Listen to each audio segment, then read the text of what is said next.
E estamos aqui em mais um episódio de Reconversa, esse podcast que eu e Valfrido Vardi estamos levando adiante e tudo indica que vocês estão gostando, ainda bem. O sucesso se deve aos nossos entrevistados. A gente procura não atrapalhar, né? E hoje nós temos a honra de receber uma das pessoas mais importantes do país, um dos maiores juristas do Brasil e, atenção, do mundo, né? Decano do Supremo Tribunal Federal, uma pessoa que não tem receio de comprar as brigas no sentido intelectual, que têm de ser compradas, que não tem medo de cara feia, mas que também sabe ser doce, agradável no papo, né? Nós temos a honra de entrevistar hoje o ministro Gilmar Mendes, decano do Supremo Tribunal Federal. Um abraço obrigado, a vocês, ministro. Obrigado pelo convite, muito honrado. Honra toda nossa. A honra é nossa. Olha, nós temos um monte de assunto aqui, tem muita coisa a tratar, só fazendo aqui uma observação. Coisas que estão sob julgamento no Supremo, evidentemente a gente não vai perguntar para o ministro, e aí, como é que você vai votar? Não pode. Né? E nem ele diria, né? Agora, coisas já julgadas sim e assuntos que nós podemos debater em tese, obviamente, né? Em tese nós podemos fazer o debate, não aquilo que está sendo julgado no Supremo. O ministro Gilmar Mendes está preparado para os grandes temas e vai tratar deles aqui, mas antes eu acho que tem uma coisa que as pessoas conhecem pouco. Quem é Gilmar Mendes? Quem é Gilmar Mendes? De onde veio? Queria ser o quê? Como é que é? Como é que era? Como é que era um Gilmar moleque, né? Falava para o pai, eu quero ser tal coisa. Esse pai era quem? Fala um pouco. Isso é especialmente bacana, ministro, porque hoje em dia todo brasileiro e toda brasileira fala sobre o Supremo. Outro dia eu estava em Foz do Iguaçu, esperando para pegar um bote para ir debaixo da catarata com a minha filha, e tinha um senhor conversando sobre decisões do Supremo com a sua esposa, né? Todo mundo tem curiosidade sobre os 11, e o senhor é o expoente. Pois é, eu nasci, como sabem, em Diamantino, no Mato Grosso. Já era talvez o último sinal de civilização naquele momento. Por lá passou Langsdorff, né? Já buscando aí rumo ao Pará, Rio Arinos e tal. E depois vieram as missões pacificadoras de índios, os jesuítas, e eu estudei no colégio lá dos padres jesuítas lá em Diamantino, e sou muito devedor disso. O meu avô vinha de uma família de advogados, de juristas, mas ele mesmo não era formado, ele era rábula. O meu bisavô se formou aqui em 1890 na São Francisco, na escola aqui de São Paulo. Mas ele não. Mas eu assistia os júris. Diamantino era uma imensa comarca. Só o município tinha 240 mil quilômetros quadrados. Então era uma coisa... E a comarca certamente deveria ser o dobro disso, com vários municípios pequenos. E então tudo que era homicídio, tentativa de homicídio, ia para o júri. E o meu avô atuava lá. Vez na acusação, vez na defesa. Então a gente ia para lá. Era o único acontecimento na cidade, né? Então era algo marcante. Então foi aí que eu começo a me interessar pelo direito. De fato, é essa a atividade mais interessante. E depois fui para Aracuiabá, depois em 73 estudei no Diocesano La Salle em São Carlos e fui para Brasília. A minha meta era Brasília e queria estudar lá. Fiquei um ano no pré-universitário e fiz o vestibular na UNB. Então, em 75, me tornei estudante da Universidade de Brasília, num momento, como você sabe, de muita ebulição, né? Naquele período, nós tivemos a invasão da UNB, o reitor que era capitão de mar e guerra, todas aquelas histórias. E também o MDB já bastante forte no Senado, todos nós nos dirigíamos, aqueles que estavam interessados em política, para assistir aos discursos de Brossard, né, Marcos Freire e outros nomes também da situação, Jabas Passarinho, Petrônio Portela, mas era uma escola aquilo, né? Então isso me influenciou muito. E acompanhamos depois o enterro de Juscelino, todos aqueles episódios que marcaram aquela época e depois vai se desdobrar na frente ampla que vai chegar aí até a sucessão muito exitosa daquela combinação Tancredo e Sarney, né? Então, acompanhei isso de maneira muito próxima. Em 76, eu fiz concurso para oficial de chancelaria do Itamaraty. E nessa condição, em 79, eu sou mandado a Bonn. E aí lá eu fico aprendendo alemão e estudando, entrando na universidade. Em 82, eu volto para o Brasil e em seguida saio do Itamaraty, me torno procurador da República. E um pouco da história que vocês conhecem. Não sabia disso. Não sabia que o senhor esteve no Itamaraty. E sim, Que legal. E lá que o senhor teve contato com o direito constitucional alemão. Isso, comecei a estudar. Eu fui até para a universidade em Bonn, na época era um centro de estudo de direito privado. E eu queria aprender, fazer coisas de direito privado. Havia grandes nomes do direito privado naquele momento na universidade. E comecei meu projeto nesse sentido. Mas fui assistir a aulas de jurisdição constitucional com um notável professor Klaus Schleich, e disse, puxa, esse cara me explicou uma série de coisas que eu vou aplicar no Brasil. E tanto é que na minha dissertação de mestrado, que é dos anos 80, eu já trabalho esses conceitos e que vai ter grande influência em mim, ó, claro, mas também na nossa sistemática, né, toda. Então, aí eu mudei de planos. Quando eu volto ao Brasil, eu disse, eu vou voltar para fazer o doutorado na Alemanha. E aí volto para fazer o doutorado na Alemanha, na área de direito público, direito constitucional, jurisdição constitucional. E isso faz do senhor hoje um dos maiores constitucionalistas do país. Pois as pessoas dizem isso. Pelo menos eu tenho 1,78 m, aparentemente. Mas isso, eu tive muita influência, notoriamente, no desenvolvimento do sistema. Pude ajudar a escrever e liderar a lei do controle abstrato de normas, né, a lei 9868, né, portanto, dando balizas, inclusive influenciado pelo direito comparado. Sou, talvez, o conceptor da ação declaratória de constitucionalidade, que entra na emenda 3 de 93. É uma proposta, até por ironia, que eu e o Ives trabalhamos e entregamos ao Roberto Campos. Ele que apresenta esse projeto, né? Então, e depois trabalhei o projeto da ADPF, tudo coisa que hoje tem uma importância vital, né, para o sistema. A ação declaratória de constitucionalidade, né, é uma ação em que a lei existe, o senhor me corrija onde eu estiver errado. A lei existe, mas em vez de se arguir a sua eventual inconstitucionalidade, o que se pede é uma espécie de reiteração da norma. Não, isso aqui é realmente constitucional e tem que ser aplicado. Nós vimos isso agora, a sua utilidade, nesse caso do decreto das armas. Isso, não é? Isso. Por quê? Se lançou o decreto das armas e todo mundo começou a buscar uma liminar no seu juízo competente, não é? Então, no final, acaba numa grande confusão em que a norma não é aplicada, não é? Então, veio uma ação declaratória de constitucionalidade e o Supremo disse, liminarmente, apliquem essa norma. Aplique essa norma porque ela é constitucional. E a DPF, que o ministro falou, arguição de descumprimento de preceito fundamental, é alguma coisa que vamos lá, a Constituição existe, resiste uma determinada prática jurídica, a aplicação de uma determinada lei, e, na verdade, quando você vai ver a Constituição, essa lei é incompatível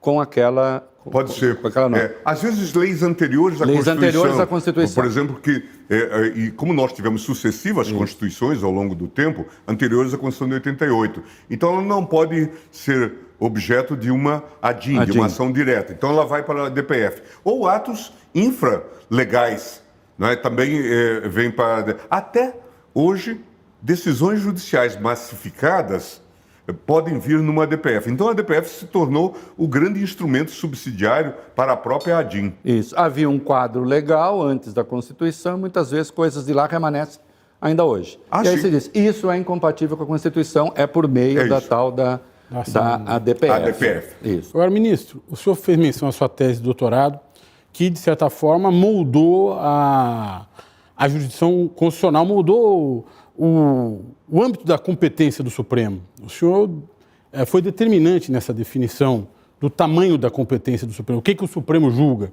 para deixar claro para as pessoas. Muito do que se discute hoje, sobretudo de uma maneira disseminada na sociedade, seria uma demasiada ampliação da competência do Supremo.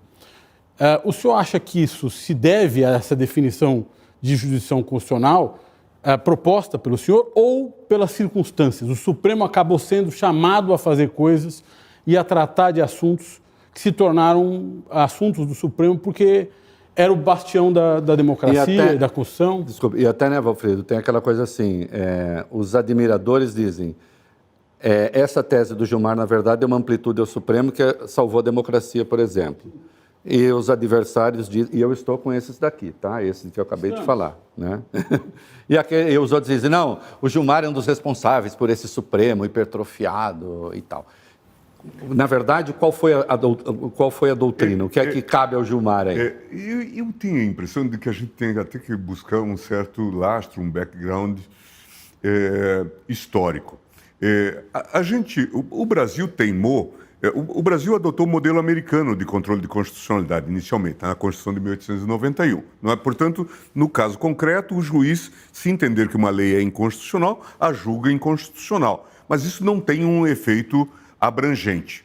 Mas, por conta das vicissitudes dos conflitos federativos, o Brasil desenvolveu, inicialmente em 1934, depois em 1946, uma ação direta para os conflitos entre Estados e União, porque antes se fazia intervenção federal. Na velha República, você sabe, né, qualquer coisa era intervenção federal e o presidente, portanto, governava com o estado de sítio e intervenção federal. Então se engendrou essa fórmula mais suave. Ora, vamos entrar com uma ação direta e quem fará?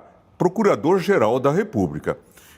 Essa ideia, poxa, essa ideia é brilhante. O Procurador-Geral pode impugnar uma lei estadual em face de determinados princípios da Constituição. Por que a gente não estende isso para o plano federal e para todas as leis estaduais? E essa ideia começa a ser discutida em 59, 60 e tal. Mas acontece o quê? Essa emenda, que foi bastante trabalhada, burilada por juristas, comissões e tal, ela só vai ser aprovada em 65. E como vocês sabem, 65 é depois de 64. Então, tudo muda. Teve um evento importante nesse ano. Isso, nesse contexto. Mas o Procurador-Geral, então, agora pode impugnar leis estaduais e leis federais em face da Constituição como um todo. Aí acontece um episódio curioso, que você vai se lembrar, o Decreto-Lei 1077, de 1970, que estabelece a censura prévia a livros, jornais e periódicos. Governo Médici, né? Portanto, plena ditadura, nenhuma dúvida quanto a isso. O MDB, que tinha que fazer a oposição e tentava fazer a oposição dentro daqueles limites, vai ao Procurador-Geral e lhe pede uma ação no Supremo contra esse decreto-lei. O Supremo tinha sofrido aquela intervenção em 69, sim, da aposentadoria dos 3 ministros. Portanto, era um tribunal que estava traumatizado naquele momento. Recebe esta ação. Em março, salvo engano, de 71, o Supremo vai julgar este caso. Por quê? Porque o Procurador-Geral recebeu esta ação e arquivou. Arquivou. Não fez nada. Eu sou o dominus litis, eu sou o titular da ação e não vou fazer isso. O MDB entrou com uma reclamação no Supremo, dizendo isso não é competência dele, ele teria que ter trazido para cá. E foi aquele debate processual, o Procurador-Geral é que decide, porque só ele é o autor da ação e coisa do tipo. Tudo caminhava um pouco nesse sentido, de uma maneira tranquila. E, portanto, iam dar razão ao Procurador-Geral e estava tudo bem. E aí levanta uma voz incômoda de Adalto Lúcio Cardoso, que diz, gente, isso está tudo errado. Fazendo uma leitura política, contextual do momento. Certamente ele tinha mais informações, porque também tinha sido um prócer do regime de Castelo Branco, tinha sido indicado por Castelo Branco. Exato. Ele disse, não, isso está errado. Aí alguns colegas diziam, mas nós não vamos decidir esse caso aqui. Mas o juiz de primeiro grau vai decidir, porque ele pode, no controle difuso, decidir, no modelo americano. Adalto, com aquela verve, dizia, se nós aqui estamos mais ou menos amedrontados, né, como não estará o juiz de primeiro grau nessa coisa? Né? Bom, vota contra, portanto, vota pela procedência da reclamação, dizendo que o procurador-geral estaria obrigado. E ficou vencido. E naquele momento ele anuncia praticamente, ou consolida a sua aposentadoria. Diz, eu não vou conestar isso. É um gesto que não tem sido muito estudado no Brasil, mas tem um significado enorme. Porque eu chego na universidade de 75 e queria discutir esse tema. O procurador-geral está obrigado ou não está obrigado a fazer a ação direta? E aqui está a raiz desse nosso sistema amplo. Por quê? Quando vem a Constituinte, depois de todo o processo, esse debate prosseguiu e tal, mas quando coloca-se aquele artigo 103, que legitima, né, todos esses entes, inclusive partidos políticos, com representação no Congresso Nacional. Portanto, basta ter um representante para que o partido possa fazer ação direta. É fruto desse trauma institucional, ou o chamado no vulgo, o olhar no retrovisor. Isso para que permita que esses entes recorram diretamente ao Supremo sem passar pelo filtro de um procurador, que afinal de contas podia ou não podia e acabou, ele matava. E o procurador-geral se torna apenas um dos possíveis autores, tão somente. E depois, lá no 125, parágrafo 2º da Constituição, inclusive se autoriza o Estado-membro a criar a ação e diz: vedada a outorga de legitimação a um único órgão. Portanto, essa coisa do Adalto Lúcio Cardoso calou fundo na alma institucional. Você tem razão, é um episódio que precisa ser mais bem estudado. Isso, porque de fato é relevante e é uma bela figura pela trajetória também. Porque aparentemente conservador, liberal, mas teve ligações com os militares, banda de música da UDN, etc. E cumpre um papel histórico relevantíssimo que está na raiz dessa mudança. Né? Ele obrigou, porque todo dia você vê gente saindo do plenário do Supremo insatisfeito, né? Porque ficou vencido. Mas, felizmente ou infelizmente, ninguém desiste do tribunal. Né? E ele desiste. Essa é uma ponderação importante. O que o senhor está falando aqui é a quantidade de pessoas que provocam o Supremo por sua jurisdição. Isso. Não é que o Supremo se manifesta... Não, nada disso. Agora nós vamos falar sobre esse assunto. Aliás, isso porque gostamos, né? ou temos interesse, ou queremos nos meter nisso. E aí, se a gente volta para a segunda parte da sua pergunta... O tribunal, por exemplo, se tivesse um consenso político básico, obviamente que a intervenção do tribunal, ou nos temas que tem consenso político básico, a intervenção do tribunal é mínima, porque os setores não arguem inconstitucionalidade. Mas veja, o que seria de nós se na pandemia nós não tivéssemos essa abertura? Veja que praticamente o tribunal gerenciou esse quadro. O Brasil tinha virado, se não fosse a intervenção do Supremo Tribunal Federal, uma grande Manaus. Verdade. E eu não quero exagerar. Uma Manaus em dimensões continentais. Por quê? Ia faltar oxigênio, toda aquela confusão. Para a gente se lembrar, o governo federal não queria isolamento social, não queria lockdown. O Supremo veio e disse: estados e municípios podem estabelecer, porque eles eram os gestores de hospitais. Mais do que isso, menino, que a pretensão era proibir as medidas restritivas de circulação. Isso se tentou fazer... Você imagina. Dizendo que os estados e municípios não tinham competência para estabelecer. E a União teria competência para não deixar fazer. Isso. Não é? Então, um absurdo. No final, foi uma liminar do ministro Lewandowski que deu um prazo para começar a vacinação, porque também havia essa perplexidade. Então, essa abertura, no sentido da autoria ampla, eu acho que tem feito mais bem do que mal no contexto institucional em que temos vivido. Sempre se pode discutir, mas é bom sempre assentar, não é, Valfrido, que o tribunal não tem uma banquinha ali captando causas. É isso. Não é que o Supremo decide. Hoje vamos nos manifestar sobre isso. Tem um chilique e fala: quer saber? Eu vou dar uma decisão sobre isso. Eu decidi. Não, se não é provocado... Se não é provocado, não se pronuncia. E nós tínhamos uma outra tradição que a Constituição de 88 tenta romper, que era um tipo de simbolismo constitucional. A gente dava direitos que ficavam no texto constitucional, mas dizia: depende da lei. Como eu não tenho lei, portanto, esse direito fica, vamos chamar assim, nulificado, até que o legislador se disponha a discutir a matéria. não é? A gente, então, colocou no texto constitucional, e aí seguindo pegadas do direito português, mas mais remotamente do direito alemão, que há um dever constitucional de legislar. E passamos a trabalhar com a omissão inconstitucional, que vem na ação direta por omissão e no mandado de injunção. Eu ia perguntar sobre isso. Então é um dado importante, quer dizer, muitas coisas têm sido resolvidas. Transfobia e homofobia. Sim, por exemplo. São exemplos disso. Isso. Porque as pessoas acham o seguinte, o Supremo legislou. Dentro da sua capacidade, da sua competência de interpretação constitucional, tem essa no caso de omissão. O primeiro debate, inclusive... Mas dando um prazo, e dizendo, mas falando, porque a ação direta de inconstitucionalidade por omissão, no caso dos homossexuais, transexuais, estende a Lei 7.716 do racismo, as punições para homofobia e transfobia. Só que convocou, digamos assim, o Congresso a falar, isso vale até que vocês votem. Isso. Votem. Né? Ou a decisão inicial do caso da união homoafetiva.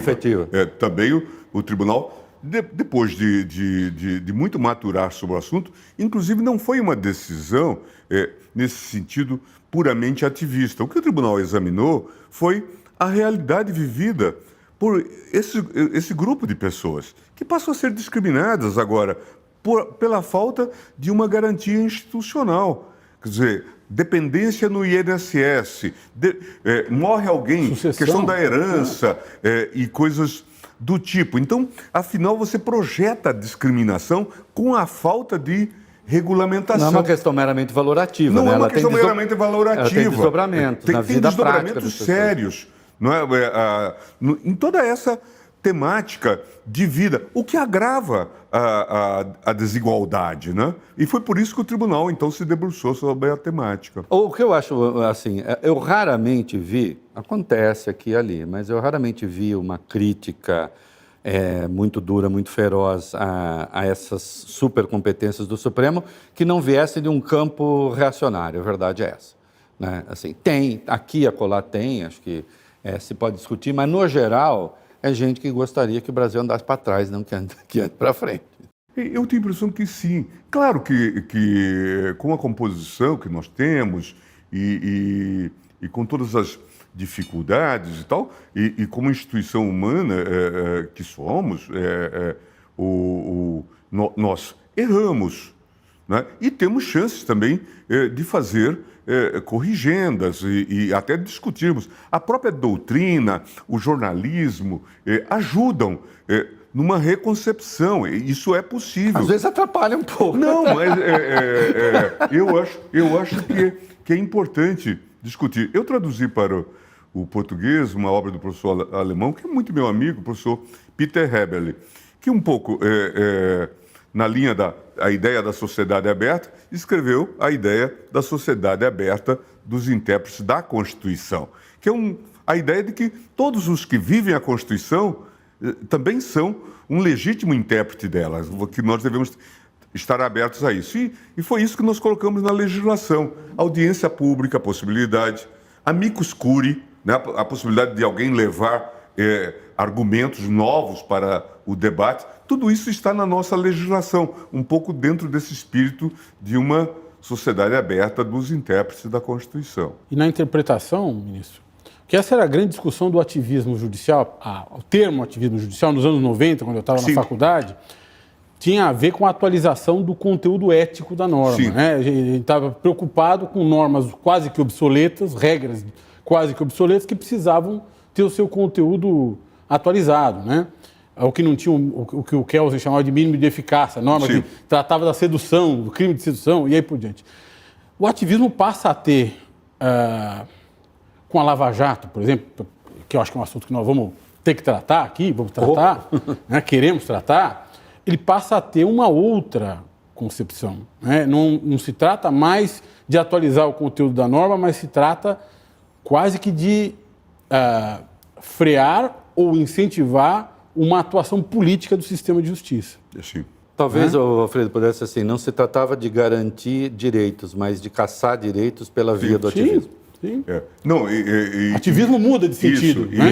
E isso é muito perigoso. Nós já vimos isso. Inclusive, é equivocado identificar o ativismo com uma atitude proativa e progressista do judiciário. Nós vimos nos Estados Unidos, não é, a crise do New Deal, por exemplo, Sim. em que a corte era extremamente conservadora e não aceitava, né, as propostas de Keynes e tal, que o Franklin Delano Roosevelt estava tentando implementar, e deitava tudo aquilo no chão, argumentando que era inconstitucional. Então, é preciso olhar isso com muito cuidado. O que eu sempre tenho dito é que a Constituição brasileira, nessa configuração, porque também a gente é muito tangido por essa influência. Os europeus fazem assim, os americanos fazem assado e coisas do tipo, não é? Na América vivem americanos, né? Na Alemanha vivem alemães, aqui vivemos nós. Né? Então é preciso entender todas essas peculiaridades que nós desenvolvemos. Então é preciso olhar. E no nosso texto constitucional tem uma autorização para o próprio judiciário ter uma posição que eu não vou chamar de ativista, mas proativa, no que concerne à superação das omissões, das lacunas. E como nós vimos que o tribunal teve que fazer nesse caso grave da pandemia, que eu acho que vai ser estudado em termos de direito comparado, porque poucas cortes tiveram o papel, talvez seja a única, que teve esse papel tão decisivo, não só no enfrentamento da pandemia, como depois na defesa da democracia, não é? Isso, no caso das ameaças golpistas, durante o processo eleitoral, né? E antes, depois, né? Antes, né? E durante o processo eleitoral e depois da eleição Isso. consolidada e da vitória definida. Sim. Né? E coube ao Supremo esse papel. Esse papel. O problema do ativismo, voltando à Lava Jato, é que, Sérgio Moro foi, eu pensando aqui, o ministro fala se quiser, Sérgio Moro foi um ativista como protagonista da Lava Jato? Bom, na minha avaliação, ele não foi ativista, ele foi ilegalista, que é uma outra, me parece que é uma outra dimensão, é uma leitura muito pessoal da lei, que contou com a concordância da imprensa e tal, e num dado momento do Supremo também.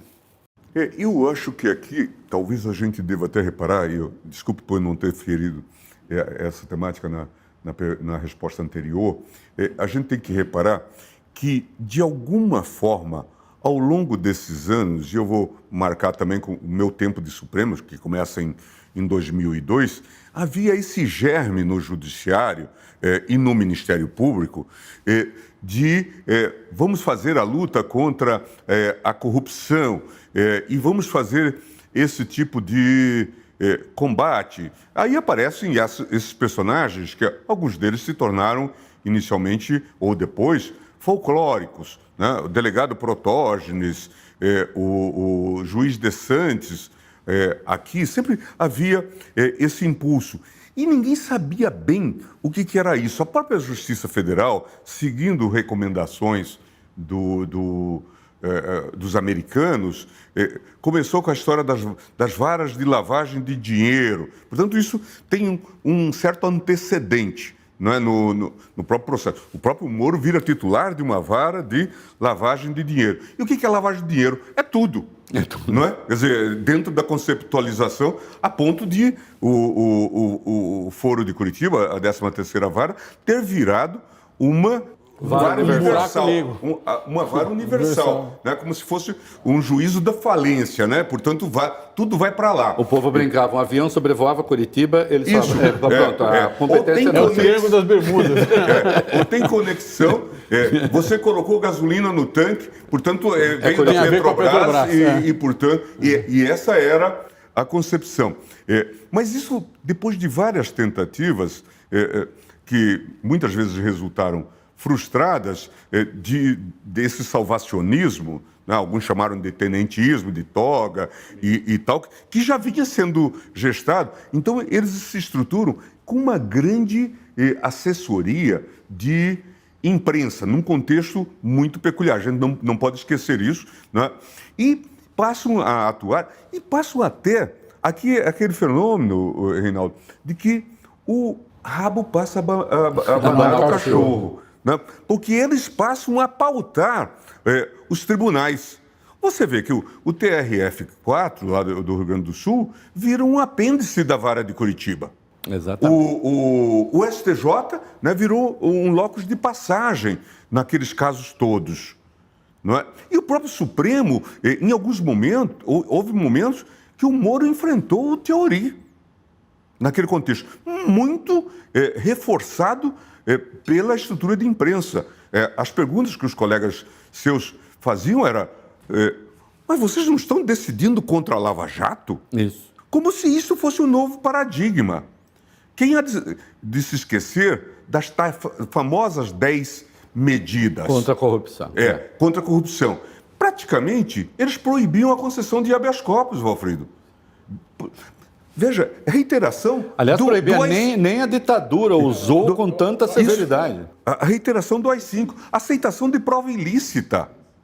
Desde que seja razoável, podemos aceitar prova ilícita. Quando o senhor percebeu que aquilo não era um manejo regular do aparato de controle do Estado e que aquilo tinha se transformado num instrumento de política que rendia o sistema de justiça num problema para o sistema de justiça e para a própria democracia? Eu acho que foi naquele contexto, já do debate de implementação daquela nossa decisão, que na liminar contou com o meu voto, da questão da segunda instância. Foi um grande erro da gente ter atendido. Nós estamos tangidos por razões pragmáticas, de dizer, vai haver um controle disto judicial, só determinados casos... Ministro, o senhor me perdoe, não perca o fio, é que quem está acompanhando pode não registrar o que o ministro está falando. A jurisprudência do Supremo até a tomada dessa decisão, que foi em 2016, acho. A primeira? Não, em 2006 se enfatizou o trânsito em julgado. O trânsito em julgado. 2006 foi o trânsito em julgado, isto é... Portanto, só podia ser preso depois do trânsito em julgado. De todas as instâncias, acabou não ter mais apelo. Aí houve uma mudança da jurisprudência dizendo, se tiver errado, senhor, em circunstâncias excepcionais ou havendo motivos para tanto, você pode decretar a prisão antes mesmo do trânsito em julgado. Do trânsito em julgado, já com a decisão de segunda instância. Isso. Não era impositivo, não era obrigatório. Impositivo. Só que na vida real... E aí o ministro votou a favor dessa tese. Só que na vida real, isso passou a ser aplicado de forma linear. E aí isso se colocou. E claro, passou... Se apressaram os julgamentos em segunda instância para prender. Isto. E aí nós passamos a ter o seguinte fenômeno, especialmente na Lava Jato. Prendia-se provisoriamente, às vezes, ou as mais das vezes, para obter delação, porque se o sujeito delatasse no dia seguinte estava solto, mas se ele não delatasse, dali vinha a sentença que confirmava a prisão provisória, e agora com a segunda instância, que era o TRF4, estava chancelado, ele está agora condenado e já está cumprindo pena. Portanto, aquilo que era inicialmente para antecipar, na verdade, serviu para algo abstruso, que o sujeito tem o direito de ficar preso desde o primeiro momento. Desde o primeiro momento, de forma contínua. Foi isso que se criou. Você nem tem inquérito, né? Quer dizer, na fase de investigação, você prende e ele vai ficar até o fim da vida. Se não falar o que nós queremos ouvir, vai ficar preso para sempre. Então, quando se colocou esse debate, eu disse, nós temos que olhar. Quer dizer, com toda a denúncia dos abusos, e aí eu já estava falando sobre a questão das 10 medidas, eu fui ao Senado contestar a defesa da lei de abuso de autoridade, que o Moro veio para dizer que não podia, porque limitava os poderes de juízes e promotores e tal. Eu passei a verbalizar isso e percebi que, de fato, aquilo era um movimento político, não é? Que tinha adesão. Veja, as 10 medidas foram defendidas, o relator na Câmara foi o Onyx Lorenzoni, né? Portanto, alguém já ligado a esse movimento que leva depois Bolsonaro ao poder, né? E ele defendeu bravamente, ali a Câmara já repudia as 10 medidas, mas havia movimento nesse sentido. E é muito curioso que um grupo de Curitiba ofereça as 10 medidas e nós estejamos obrigados a seguir. não é? É algo sem nenhum menoscabo. Né? É impressionante. É impressionante, não é? E, quer dizer, tudo esquisito.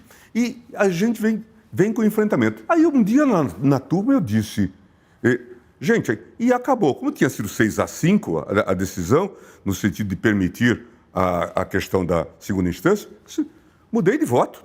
Não há essa hipótese. Desde então, a minha vida vira um inferno também. Diretor da Veja lá de Brasília disse à minha mulher, ele não vai ter mais paz agora. Inacreditável. Inacreditável. E começa a fazer matérias e coisas do tipo, com esse caráter de vindita. Mas, como eu já tenho dito, eu sou muito treinado nessa coisa, né? De, eventualmente, acho que um pouco como você.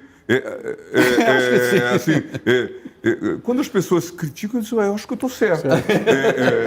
Fiz alguma coisa certa. Eu acho que eu fiz alguma coisa certa. Tanto é que esses dias andaram... Ou como se a crítica fosse, assim... Aí, às vezes, a gente até chega à conclusão que está errado, mas é como se a crítica fosse intimidar, não intimida. Isso, não intimida. Né? Então, eu até as ouço e, obviamente, as considero, mas esses dias agora, nessas homenagens que me fizeram dos 20 anos de presença no Supremo Tribunal Federal, eu disse, olha, eu estou tão... claro que me sinto bem, meus filhos, minha mulher ficam contentes com isso. Poxa, meu pai está sendo homenageado. Mas, assim, inicialmente em ambientes de homenagem, eu até acho um pouco estranho. Eu estou tão acostumado à crítica que... Tem alguma coisa errada aqui. Será que eu estou no ambiente certo e tal? Mas, de fato, eu acho que quem assume essa função, como a nossa, de jurisdição constitucional, e que tem que cumprir, em muitos casos, essa posição contra-majoritária, tem que ter essa concepção, não é? E este treinamento. Se nós ficarmos com medo da mídia, obviamente que nós não vamos cumprir a nossa função. Não é? Foi o que ocorreu nesse caso, ainda voltando à questão da Lava Jato, daquela decisão, que aí tem o Twitter do general Vilas Boas e tal, mas aquela decisão nossa, né, no caso do Lula, que o manda para a prisão. Uma decisão que negou um habeas corpus preventivo e, ao negar o habeas corpus preventivo, abriu a possibilidade de se decretar a prisão do Lula, que o Sérgio Moro fez em seguida. Praticamente foi uma decisão por 6-5. Isso. O ministro estava entre os 5 que votaram a favor do habeas corpus, o que teria impedido a prisão. E uma decisão que se fez com base numa tecnicalidade. O habeas corpus, dizia a ministra Rosa, terá que ser balizado pelo efeito vinculante da ADC. Mas se for pautar a ADC, eu voto no outro sentido. Então se pautou só o HC, na presidência da ministra Carmen Lúcia. Portanto, ali se sabia que no HC haveria um indeferimento, por conta das posições que já estavam desenhadas. Não é? Quer dizer... E eu não quero, ministro, demonizar ninguém aqui, não é mesmo essa a intenção. Mas é uma situação, veja você, que assim, olha aqui, nós vamos votar o HC, que é uma coisa restrita aqui, restrita esse caso. E nós sabemos que vão negar e o Lula vai para a cadeia. Agora, se eu estivesse votando a questão de fundo constitucional... ADC, aí eu sei que o Lula não seria preso. Então, assim, é como optar pela prisão, né? Sim, pois é. Naquelas circunstâncias em que havia, vamos dizer, para as pessoas que são sensíveis a isso, uma mídia opressiva, não é? Quer dizer, toda aquela cantilena da Lava Jato e... Perseguindo pessoas na rua. Perseguindo... E a gente sendo atacado e tal. Então, nós vivemos esse momento que, de fato, é muito singular e muito explicativo de tudo que ocorreu. Mas nós precisamos ser até mais didáticos para as pessoas que estão assistindo. As pessoas, ministro, que conversam com a gente e com o senhor também, dizem o seguinte: metade do país não entende porque o presidente Lula foi preso e porque o Supremo deixou que ele fosse preso. A outra metade não entende por que ele foi solto 580 dias depois de ter sido preso. Eu acho que o senhor é a melhor pessoa para explicar isso. Por que isso aconteceu desse jeito? Por que demorou tanto para que o Supremo entendesse que, no caso do presidente Lula, aquele juízo era incompetente? Incompetente no sentido de não tinha competência para tocar aquele processo. Não é só o Supremo é a última instância, os processos foram acumulando-se, né, ao longo do tempo.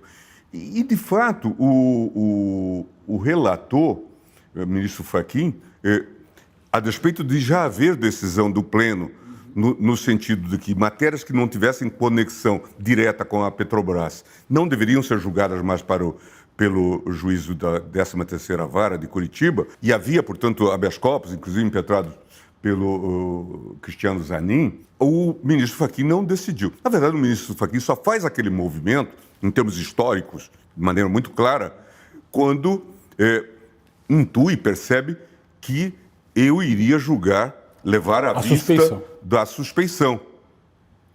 Aí ele faz aquele despacho concedendo, anulando, portanto, os processos que estavam em Curitiba, e dizia também que ficava prejudicado o caso da suspeição. E isso numa segunda-feira. Na terça-feira, eu levo, então, o voto vista, passamos a madrugada terminando, e levo o voto vista e digo, nós temos que prosseguir no julgamento. Ele pode fazer o que quiser com os processos dele, inclusive encaminhar para o plenário. O nosso processo que começou aqui, até porque quando esse processo começou na turma, ainda na presença de Celso de Mello, eu propus que levássemos para o plenário a questão da suspeição do Moro. Sim. E a turma rejeitou. Então ele vai prosseguir aqui e nós vamos decidir aqui. E foi o que corretamente nós fizemos. Porque a partir daí ficou claro que era um juízo de suspeição. É claro que nós estávamos também num outro contexto que a gente tem que relembrar aqui, não é? E que reforçou imensamente a concepção negativa sobre tudo aquilo que se passou em Curitiba. E quanto mais se descobre, quanto mais fatos são revelados, a gente vê que essa praxis se tornou algo extensivo. Veja o que aconteceu agora na 7ª Vara lá do Rio de Janeiro, do juiz Bretas. Então, a revelação pela Vaza Jato do que era o submundo, porque é essa expressão que nós temos que usar, é o submundo da Vara de Curitiba. E é curioso isso. De fato, houve muitas respostas, o judiciário passou a anular, mas ninguém está discutindo hoje ainda, e aí acho que faltam das associações, da OAB, a própria Justiça Federal teria que estar fazendo um meia-culpa. O que nós fizemos de errado para contratar um juiz como o Moro? Que prova errada a gente faz para permitir que o sujeito escreva conge?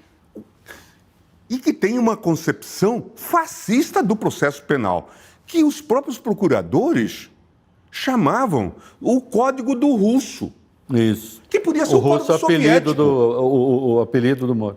Agora, nós temos que discutir seriamente isso. O Congresso aprovou o juiz de garantias. Temos que implementar, porque há algo de muito errado para a gente não reeditar isso.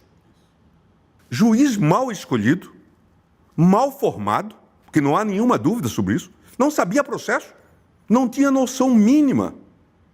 E, de fato, eu acho que nós deveríamos estar discutindo. Eu acho que o Conselho da Justiça Federal, por exemplo, que é o órgão correcional, teria que estar hoje refazendo isso. Que concurso eu faço que seleciono esses tipos?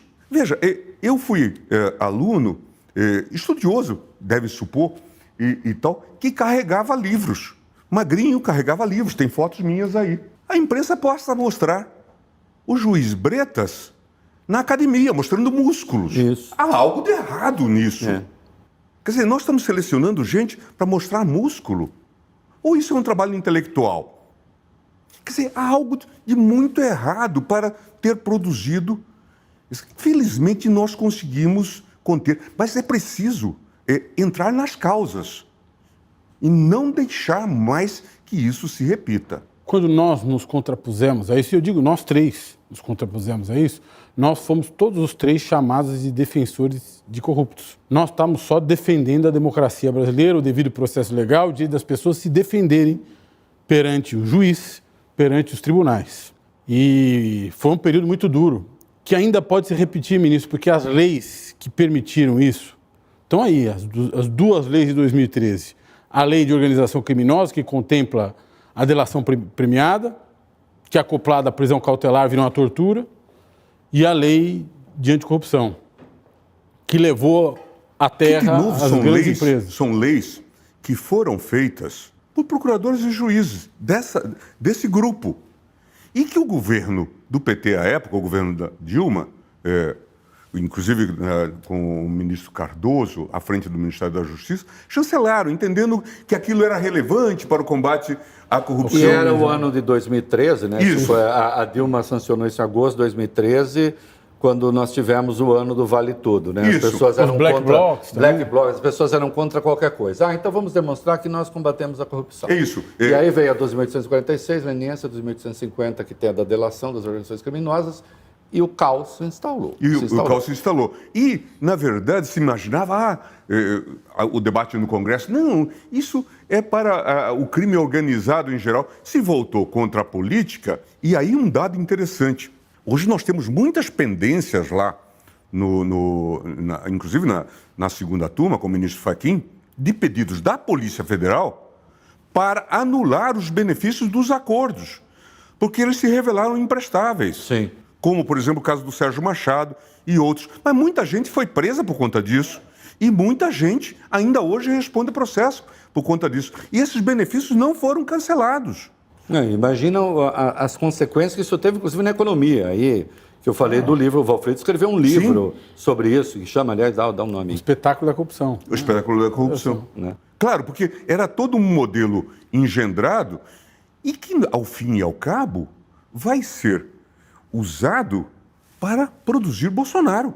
Claro. Tanto é que não tem nenhuma dúvida. Esses dias saiu uma declaração que eu achei muito engraçada do Deltan Dallagnol dizendo sobre essa questão das joias. Veja, não vou fazer nenhum juízo sobre isso. E ele dizendo assim, por enquanto eu tenho muitas dúvidas, estou estudando porque é um tema muito complexo. Partindo dele é até algo positivo, né? Porque ele tinha juízo sobre tudo. Né? Lembra do famoso organograma, né? Do PowerPoint e coisa. Não, nós temos que agora é aquela linha, né? Que está nas músicas, né? Do cancioneiro popular. Primeiro é preciso julgar para depois condenar, não é? Quer dizer, eles não sabiam disso, julgavam antes. Não, e agora ele está usando o Twitter, né? Até comentei isso, falei, bom, ele está usando o Twitter para dizer, calma, gente, vamos analisar. Porque antes ele usava o Twitter, coisas que estavam no Supremo, ele usava o Twitter para mobilizar a opinião pública contra o Supremo, dizendo que qualquer decisão diferente da opinião dele seria, na verdade, condescender com a corrupção. É isso. Ele fez isso. Não, e fazia campanha. Sérgio Moro fazia isso. E fazia campanha contra os ministros da segunda turma, e com auxílio da imprensa, que julgavam, segundo os parâmetros dele, contra os interesses da Lava Jato. Ou aquele episódio que aparece do tal professor Cavalhosa, que estava sendo assessorado pela Monique Schecker, uma procuradora, para fazer o pedido de impeachment meu. Isso. Ou pedidos que eles faziam para que nós fôssemos investigados pela Receita Federal, subliminarmente. Né? E isso era utilizado. Quer dizer, de fato... Aliás, chegaram a escarafunchar a sua vida na Receita, né? Sim. Sua, da sua mulher. Agora isso aparece nessa investigação relativa ao Bretas, aparece lá uma carta, uma coisa do tipo, o sujeito dizendo, olha, eu sei o que o senhor fez contra o Gilmar Mendes, e eu posso denunciar. A investigação que abriram contra mim, contra o IDP, foi feita no Espírito Santo, por um auditor de nome Luciano Castro, que era supervisionado por Marco Aurélio da Silva Canal, que era também auditor fiscal e chefe do compliance da Lava Jato no Rio. Depois, este sujeito, Marco Aurélio da Silva Canal, se descobre que ele estava fazendo extorsão contra os investigados da Lava Jato no Rio de Janeiro. Estado paralelo, Estado policial e Estado criminoso, tudo junto. E no Brasil a gente também descobre uma outra questão, que mostra-se nessa participação do Moro, na contratação dessa empresa americana, que depois vai contratá-lo. Álvares e Marçal. Álvares e Marçal. A gente descobre o quê? Que os combatentes de corrupção gostam muito de dinheiro. É uma coisa curiosa. O próprio acordo da Fundação Dallagnol, 2,5 bi, que daria um pedaço para os clientes do Dr. Carvalhosa, os minoritários Da da Petrobras. Petrobras. Veja, é todo um quadro preocupante. E tudo isso precisa ser refeito, Por isso que é importante cobrar do Supremo decidir a questão do juiz de garantias. Porque esse sistema tem que ser É importante explicar para as pessoas Isso. o que é isso, né? Tem um juiz que julga e tem um juiz que instrui o processo, ou seja, coleta as provas para formar uma opinião sobre o caso. O juiz que coleta as provas, ele se emporcalha da prova, ele defere quebra de sigilo bancário, quebra de sigilo fiscal, não é isso, ministro? E aí ele forma uma opinião. Ele já faz escolhas. Ele já faz né? escolhas. E aí não é justo que ele julgue a causa, porque ele perdeu a imparcialidade. É isso, né? É isso, fundamentalmente é fazer essa separação e não ter esse envolvimento, inclusive de cooperação que nós vimos, né? Que é o caso mais escandaloso que se conhece. Que a Vaza Jato revelou. Eu fiz parte do consórcio, inclusive, da Vaza Jato. O Reinaldo esteve naquele grupo que podia divulgar os conteúdos. E tudo que sai daquilo enoja, é nojento. Denúncia que era submetida ao russo antes, para ele dizer, acrescenta isso ou acrescenta aquilo. Indicação de testemunhas. Você esqueceu de chamar fulano. Isso. E coisa... É hora de fazer uma nova fase, hora de uma nova fase na Operação Lava Jato, também combinado, revelado pelo Intercept Brasil, com Leandro Demore. Muita coisa errada. E aí a gente tem que, de novo, voltar às causas. Poxa, como que a gente selecionou essa gente tão chinfrim para essa missão? Porque, na verdade, qual é a diferença de um juiz desse, de um promotor como esse, e de um pistoleiro que você contrata para condenar ou eliminar as pessoas? Qual é a diferença? O pistoleiro é mais misericordioso, mais rápido. Sabe, Costuma rezar Não destrói primeiro. a moral das pessoas. é muito grave. E o sistema até agora não foi revisto. Temos que perguntar ao Conselho da Justiça Federal. Temos que discutir isso. Porque isso não foi de geração espontânea. Nós cultivamos isso. Sim. Ministro, eu vou dar um salto aqui, porque nós falamos hoje da importância que teve o Supremo na questão da pandemia, na defesa da democracia. Foi, de algum modo, engolfado pela Lava Jato, mas depois corrige a trajetória e agora a sociedade precisa, como o senhor aponta, fazer escolhas. E é isso que surge o debate, nesse meio todo, de criar mandato para ministro do Supremo. A proposta não altera, os ministros já nomeados continuam nomeados para o tempo previsto, não alteraria. Mas, doravante, passaria a ter mandato. Nós temos países em que há mandato para ministro do Supremo ou correspondente, e temos países em que não há. Eu queria saber como o senhor vê esse debate agora. Por que esse debate surge agora? É oportuno? Eu acho inoportuno. Desde logo, quero dizer que é inoportuno. E, na verdade, me parece, não é a intenção de quem eventualmente está defendendo, como o presidente Pacheco, não vou imputar essa intenção, mas, no contexto geral, parece um cavalo de Troia. Rodrigo Pacheco, presidente do Senado. Isso. Parece um cavalo de Troia. Porque, a partir daí, virão discussões sobre... Vamos, então, ampliar, dar para a Câmara e Senado a possibilidade de indicar membros. No atual contexto, sem critérios, isto faz com que o tribunal se transforme em algo parecido com o Tribunal de Contas da União.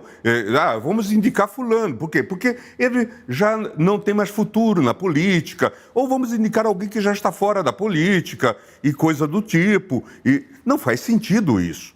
Com todos os problemas que possa haver com a nomeação do presidente da República, mas se a gente for olhar, e a medida tem que ser um amplo espectro do tempo histórico, o tribunal tem funcionado, com os problemas que possa ocorrer, né? Nomes que poderiam não ter sido designados ou coisa do tipo. Mas não faz sentido, então, entrar nisso. Agora, o que é mais sintomático e que me incomoda mais é que o Supremo foi esse bastião da resistência em todo esse período, inclusive para dar condições de funcionabilidade ao próprio Congresso Nacional. Discutimos várias você se lembra lá atrás, a PEC do orçamento de guerra, depois facilitar os ritos procedimentais das medidas provisórias, né, para adaptar à realidade da pandemia, e tivemos todo esse enfrentamento.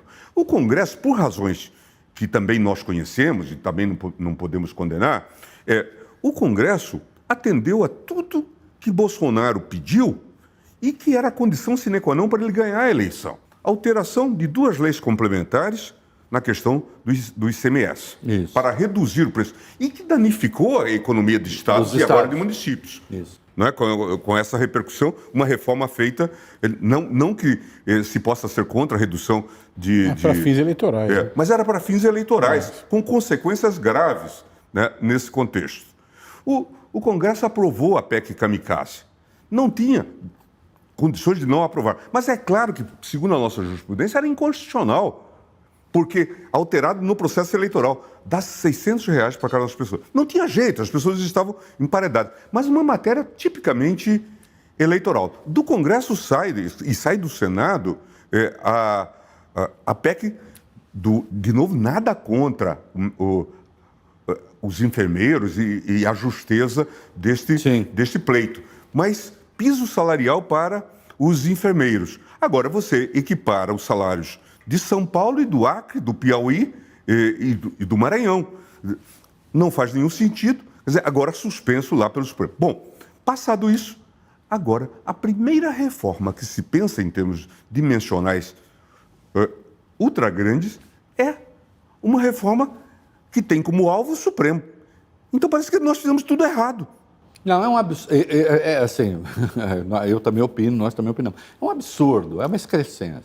Sabe, é curioso, não é? E a gente sabe que, ao fim e ao cabo, mas com isso a gente pacifica os bolsonaristas no Senado e esse discurso, etc.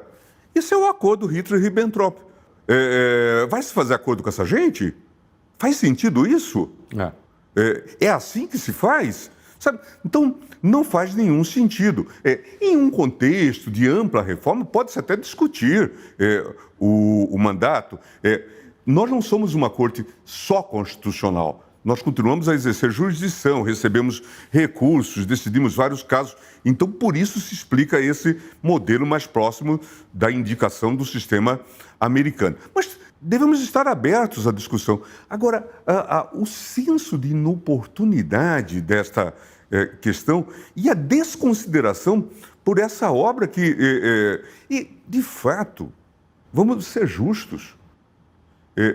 Se a democracia está de pé hoje, deve muito ao tem a ver com o inquérito das fake news desde 2019, que foi uma iniciativa do ministro Toffoli na presidência, com a designação do Alexandre, que tem um papel importantíssimo em todo esse contexto, e que depois se convola em presidente do TSE e vai exercer um papel importantíssimo nessa resistência. Veja, são todas coisas que naquele momento a gente não podia falar.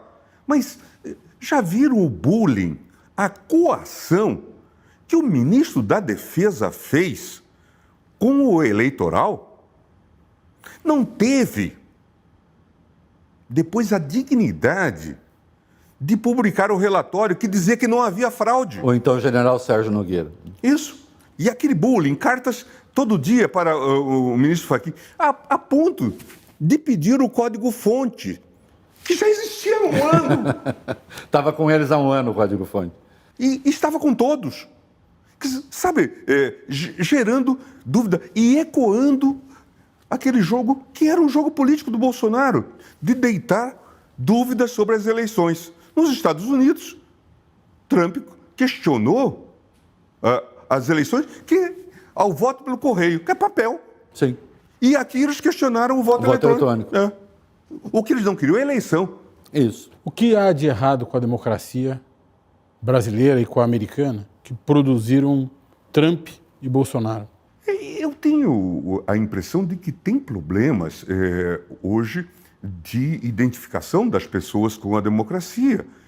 Elas perguntam se estão, de alguma forma, sendo contempladas, reconhecidas, E aí propostas populistas, veja que Trump vai cavalgar mensagens de que vai resolver o problema da transferência das empresas americanas para os Estados Unidos, que criou lá aqueles setores da ferrugem e coisas do tipo. Levanta a ideia do muro com o México para resolver o problema da imigração. Você sempre fica achando bodes expiatórios, não é, nesse contexto. Entre nós vem uma série de mensagens desse tipo, a proteção da família, que é algo falso, como nós sabemos, não é? A proteção das religiões. Até porque geralmente assim, defendido por homens de família. Isso. Né? Isso. Homens de Mais família. de uma. Vários. Isso. Mas passa-se a manipular. E inventam-se coisas como essa, de que as eleições são alteradas, são manipuladas. Veja, o caso do Bolsonaro. Tinha ganho todas as eleições que tinha disputado. Eleito deputado continuamente. Elegeu a família toda. Agora vem nas eleições... Que podia perder. No primeiro turno, em que ele fez a maior bancada. Inclusive no Senado. Então, portanto, a rigor, algo vitorioso. E o sistema é viciado. Que mecânica é essa? Né? Como se explica isso? Aí ele diz, não, mas veio um técnico aqui e explicou que o Aécio estava ganhando a eleição e depois passou a perder. Claro. Eu que assisti a apuração no interior, você que assistiu certamente a apuração em 2 Corgos, deve saber que quando vem a chocadeira de um dado local, né, o candidato daquele local ultrapassa o outro. Assim que foi. Assim também acontece com os votos coligidos no sistema virtual. Né? Quando entrava o Nordeste, a votação muda. Dilma mudou. Né? Foi o que aconteceu na eleição da Dilma contra Aécio.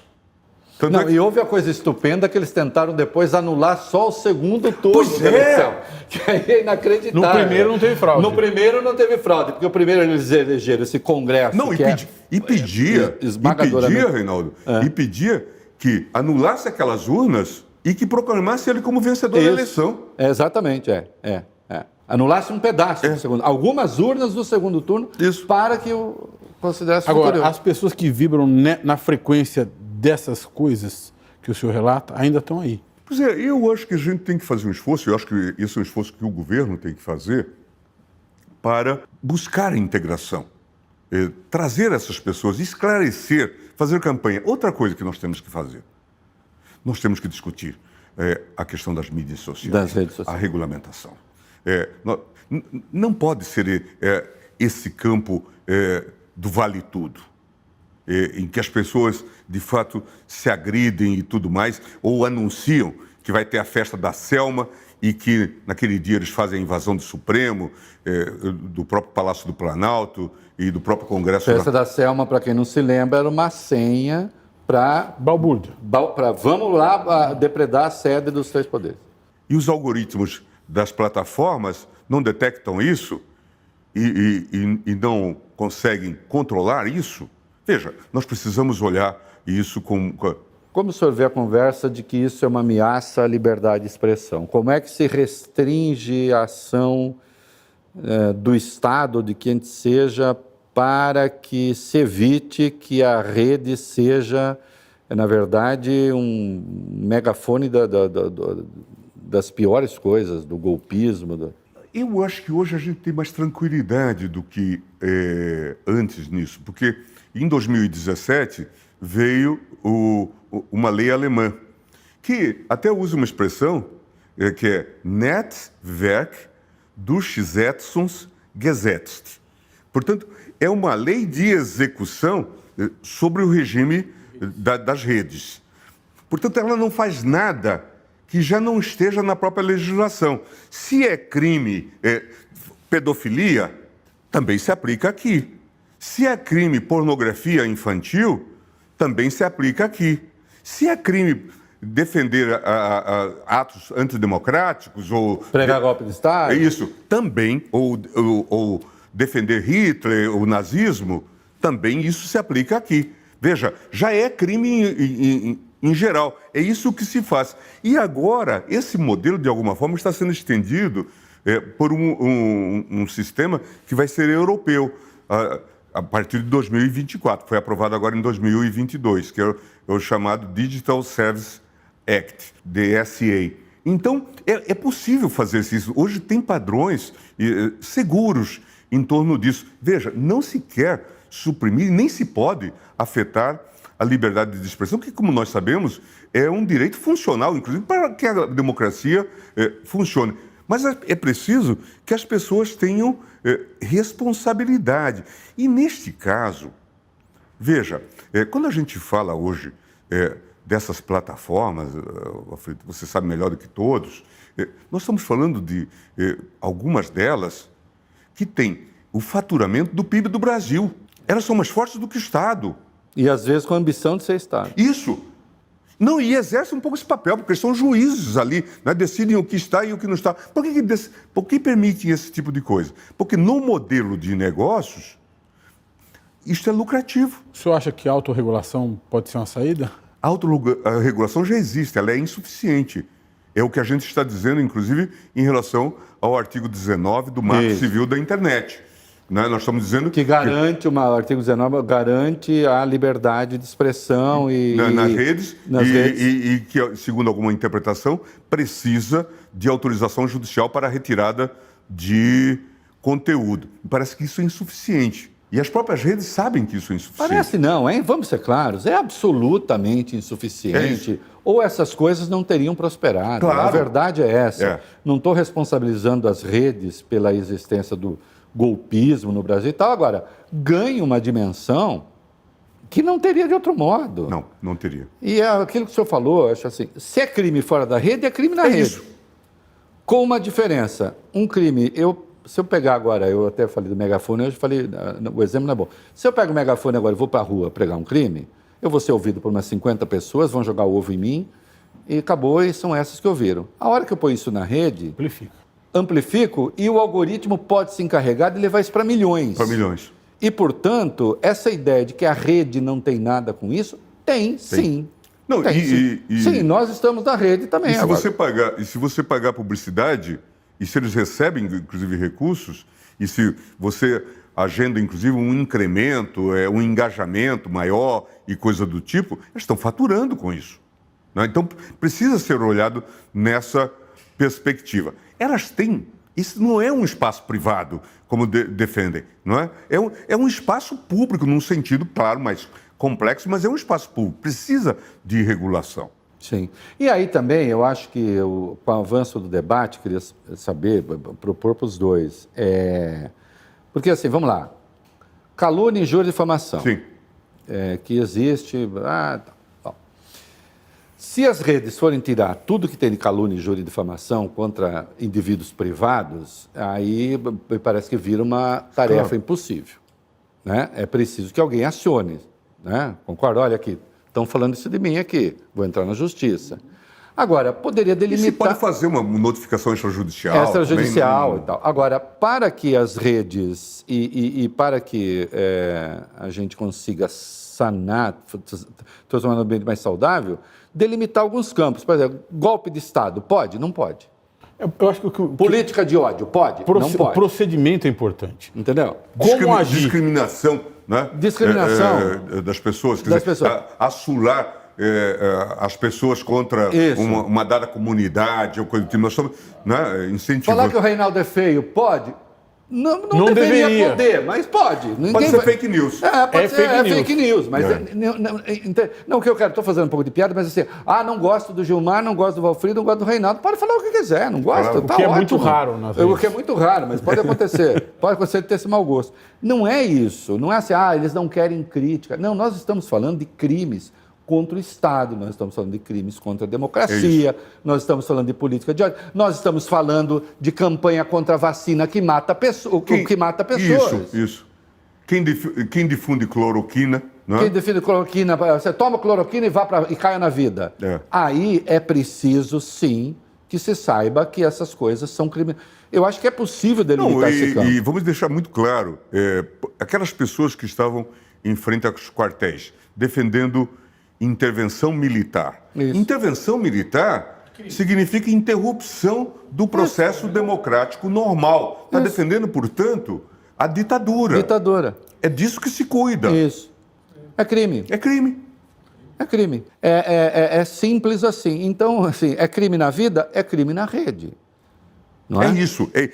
Por isso que os alemães se preocuparam, inclusive, com esse nome detalhado, para mostrar que, na verdade, era a aplicação da legislação já pré-existente. Como levar a concreção a legislação pré-existente nas situações de rede. Na situação de rede. É isso. Porque fica parecendo que a rede inventou um outro mundo. Não, é um outro meio, não é outro mundo. Não é outro mundo. É o mesmo mundo. Isso. Agora, deixa eu voltar um pouquinho no negócio do Supremo. O senhor está há 20 anos no Supremo. Conhece o Supremo como ninguém. Não tem ninguém ali que conheça o Supremo como o senhor. No momento oportuno, não agora, se o senhor tivesse que fazer reformas pontuais no modelo de funcionamento do Supremo, quais seriam? Algumas coisas nós temos feito. E nesse sentido, acho que a presidência da ministra Rosa Weber vai ser lembrada. Por coisas que talvez sejam até óbvias. Por exemplo, limitar o tempo de pedido de vista. 90 dias. 90 dias. Veja, a questão até interessante, engraçada, que foi uma distorção que foi se acumulando das decisões monocráticas, especialmente nos processos objetivos, ADIM, ADC, ADPF. Lege habemus, nós temos leis sobre isso. Eu escrevi isso nos textos, na pré-elaboração e tal. Liminar só pelo plenário, porque você suspende uma lei do Congresso. Só que, por razões de urgência e também por outras razões, se começou a desenvolver um costume contra a lege. Agora, o Supremo decidiu que as liminares ou são decididas já no plenário ou terão que ser imediatamente referendadas. Portanto, essas coisas estão sendo sanadas. Quanto a essa provocação intensa, é um diálogo com a sociedade que nós teríamos que fazer. É possível limitar, por exemplo, que só 1/3 dos parlamentares pode provocar o Supremo? Em tese é possível. Mas isso vai passar e condiz com a nossa tradição para a discussão sobre a chamada judicialização da política, que é um dos temas, né, que a toda hora está... não há consenso básico. Quem perdeu no debate parlamentar, né, aquele que se sente prejudicado, vem para o Supremo. E, claro, nós devemos estar atentos e até ter tempo para nos debruçarmos sobre isso. Se pudéssemos, inclusive, reduzir a carga de processos, porque todo mundo vê o que nós fazemos no plenário. Mas não vê o que faz fora. Uma colega de vocês, tá, do jornalismo, uma vez escreveu que a gente ganha o top do salário do serviço público, o que não é verdade, porque todos têm gratificações fura-teto, né? Os vários grupos têm gratificações fura-teto, a gente não tem nada disso, mas dizia ele, para trabalhar 2 vezes por semana, às vezes 3. Pensando que só o trabalho do plenário... Quando está no plenário. Só quando está no plenário. Só quando é filmado. E fazer os votos, não é? E discutir toda essa temática, né? E preparar as decisões em deferimento de recursos. Em suma, tudo isso que é uma sobrecarga enorme. Na medida em que a gente pudesse reduzir, mas eu também não sou voluntarista nisso. Veja que a gente teve dificuldades de passar a ideia da repercussão geral, né? Foi uma resistência muito grande, que limita os recursos extraordinários. Né? Se houver 8 votos pela não admissão, a gente não admite o recurso extraordinário. Mas veja, aqui é um problema. E, de novo, mas nos americanos eles fazem uma reunião dos clerks, que são os assessores, né? E aquilo se acerta e definem que eles vão julgar 100 casos por ano. E ponto final. De novo, na América tem americanos. Aqui nós temos uma outra realidade. Muita gente quer que o Supremo se pronuncie sobre temática. E não por estar sem razão. Né?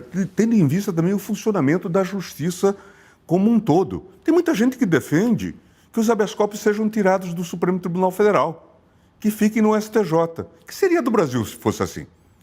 Então, qualquer reforma, a gente tem que olhar tendo em vista uma visão contextualizada. Não é?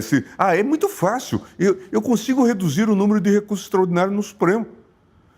Se nós fizermos algumas câmaras e decidirmos que a gente não considera relevante aquela matéria, a gente não deixa subir. Ponto final. Faz sentido? Você, como advogado, você vai dizer, poxa, mas eu estou num estado, não vou citar, né, em que o TJ não funciona muito bem. E acontece. Às vezes fica esse negócio assim, vamos impedir a chegada ao Supremo e a ideia de origem é que tudo funciona perfeitamente bem até chegar ali e, portanto, não é assim. Não é assim, infelizmente. Não é assim, infelizmente. Infelizmente. Poderia ser, mas não é. Então precisamos olhar essas reformas, mas eu acho que quanto mais pudermos ter transparência, mostrar as decisões, avançarmos nesses procedimentos, acho que podemos fazer. E podemos até discutir questões da indicação, modelos de indicação e tudo, mas dentro de um padrão razoável. Porque você acompanha, por exemplo, o atual modelo de indicação nos tribunais. Ele perguntar sobre isso, né? Isso. Nós dois estamos curiosos sobre isso. Isso, nos tribunais em geral.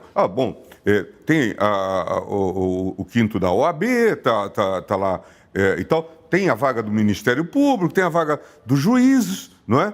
E tal. Isso é bom? Está funcionando bem?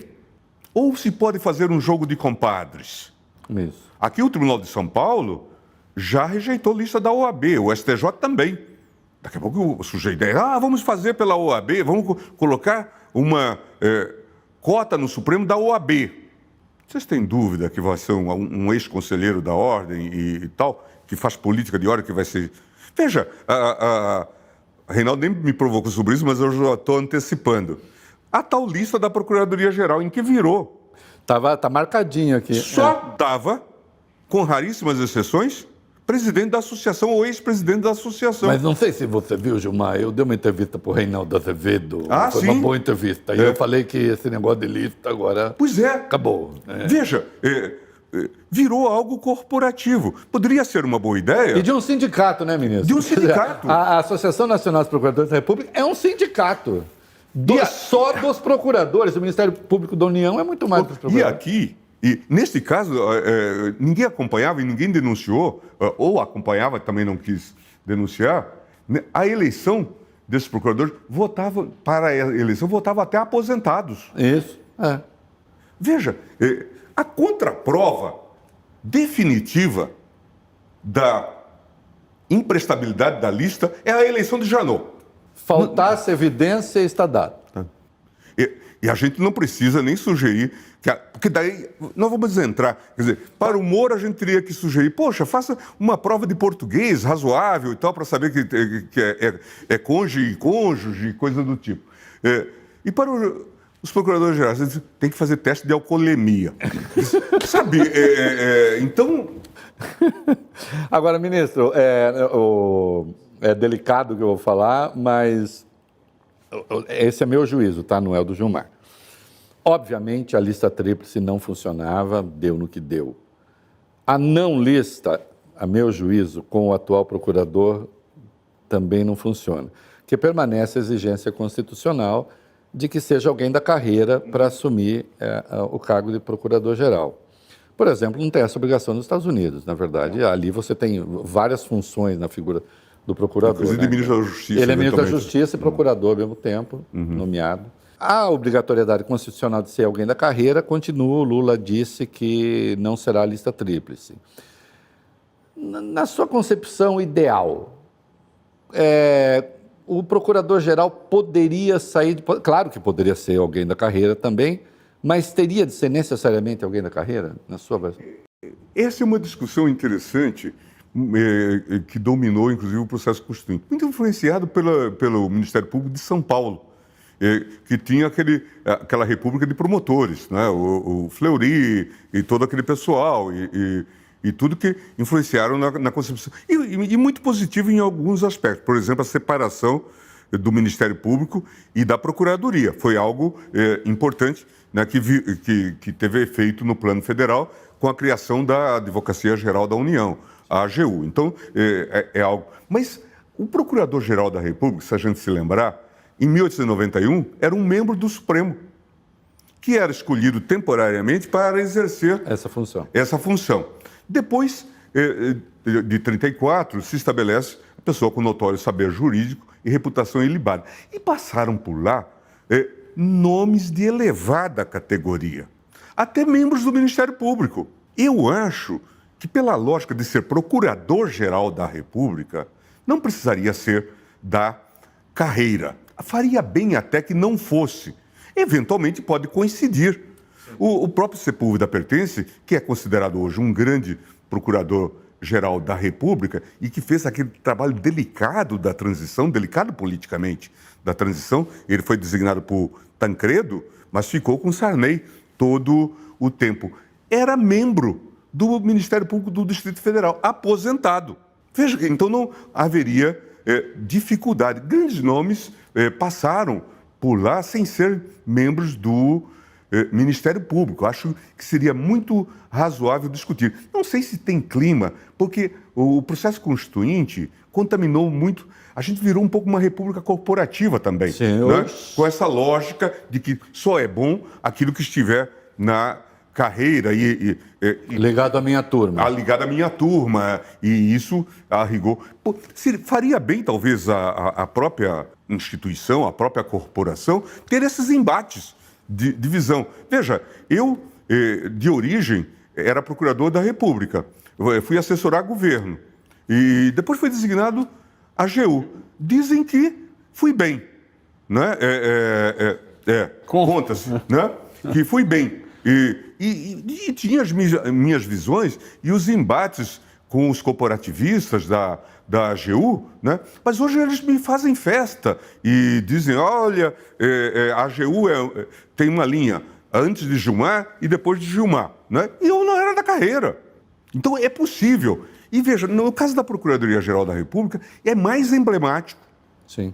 Porque, claro, nós estamos falando do Procurador-Geral da República, com uma função política eminente. É claro que teria que haver critérios, né? Nomes, né, de grande envergadura que pudessem exercer o que, de fato, no passado era suscetível de superação e acabou ocorrendo, e aí faz todo sentido, era a falta do mandato aqui. Porque o Procurador-Geral daquele passado, inclusive no episódio, fica evidente no episódio da censura, era demissível ad nutum. Sim, Aí, de fato, né, pelo menos você dá a garantia de que dentro daquele mandato ele está... Aliás, nos Estados Unidos né?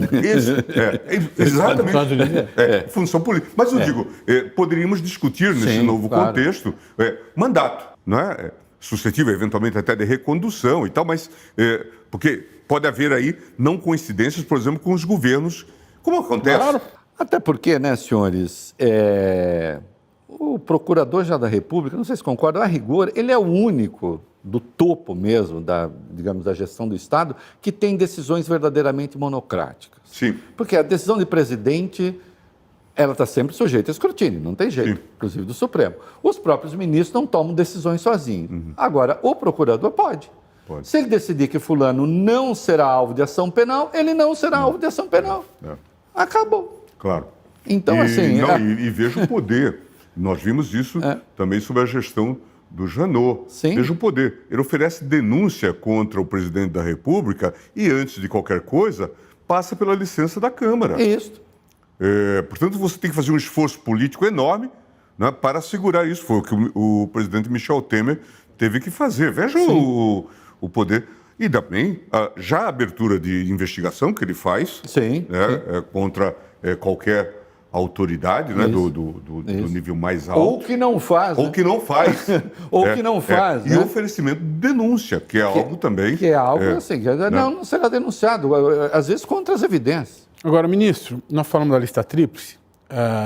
O Supremo, que é uma corte de 11, toda vez que há um novo ministro, é profundamente impactado. Ou seja, a dinâmica interna do Supremo se altera. Sim. Nós sabemos que nós vamos ter proximamente uma indicação de um novo ministro no lugar do ministro Lewandowski. E, ao menos formalmente, o Supremo não é consultado. É um ato do presidente da República. 2 nesse ano, né?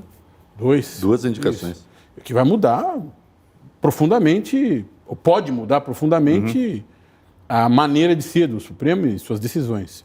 Como é que o senhor vê isso? Como é que o senhor tem visto essas sucessões no curto prazo, essas 2, pelo menos? Eu acho que é sempre problemático. Talvez seja uma das decisões mais dramáticas que um presidente possa tomar.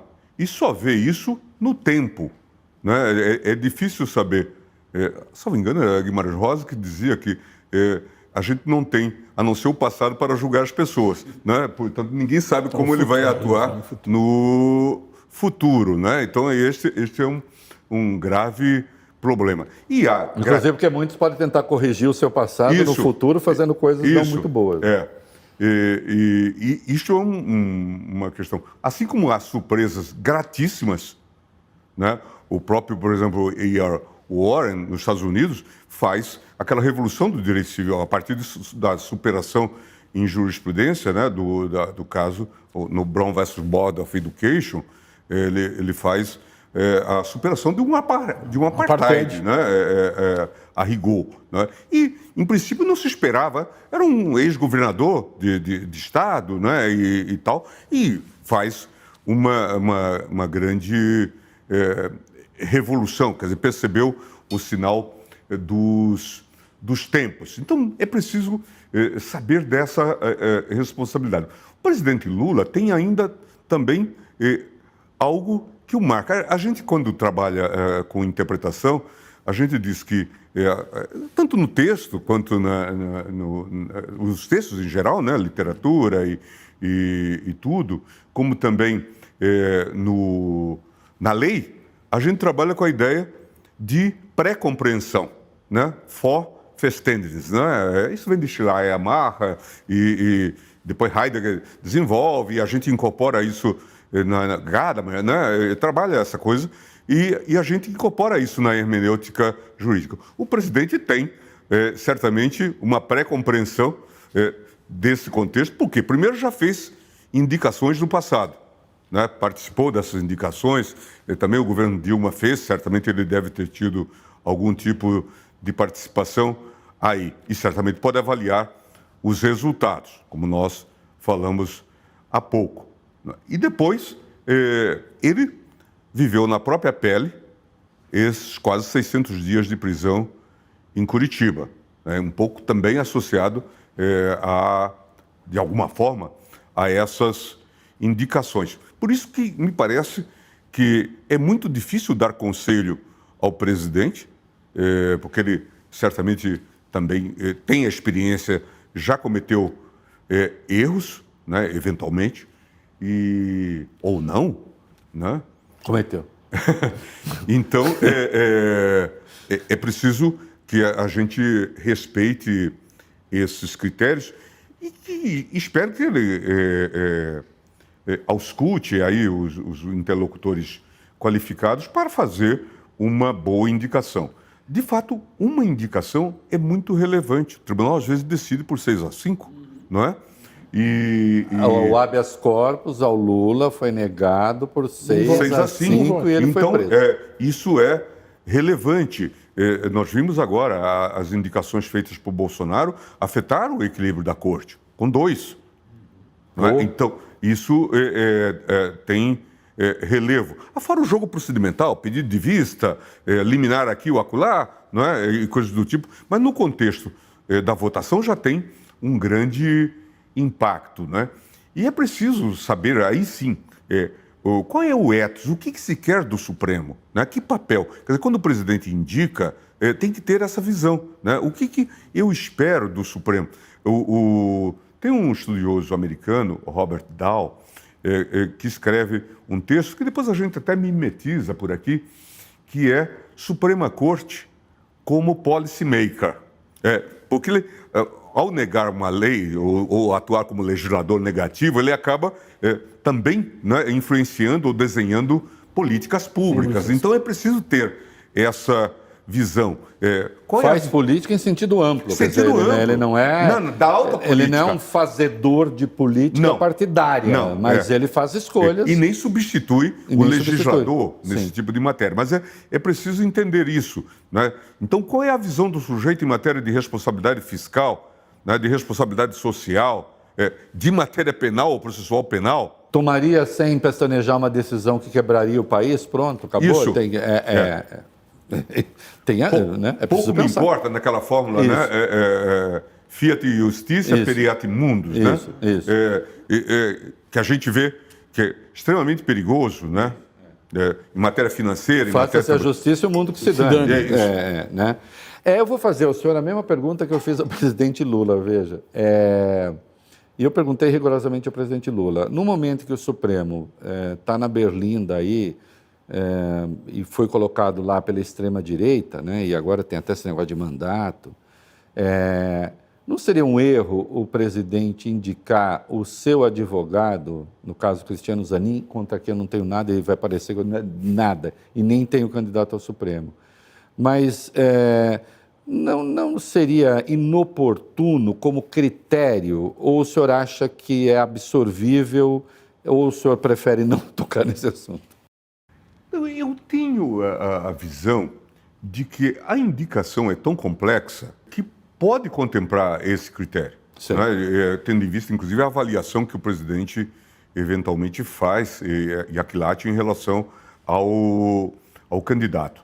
Não vejo problema nessa proximidade. A gente que gosta muito de ficar chamando exemplos do direito americano, nós vamos ver que muitos que foram indicados, inclusive agora recentemente por Trump, se tornaram juízes por indicação de governos conservadores, não é? Juízes federais, etc., vão para uma corte e depois são colocados naquela escala. Aquele livro, D9, né, do Jeffrey Toobin, conta um pouco os bastidores de organização dos conservadores nesse sentido, né? Vamos preparar essas pessoas que vão virar juízes. Aqui somos menos sofisticados nessa elaboração, não é? Mas a mim me parece que essa escolha, neste momento, o presidente praticamente ressurgiu das cinzas, não é? Nesse contexto específico. Foi dado como morto político. Isso, dado como morto político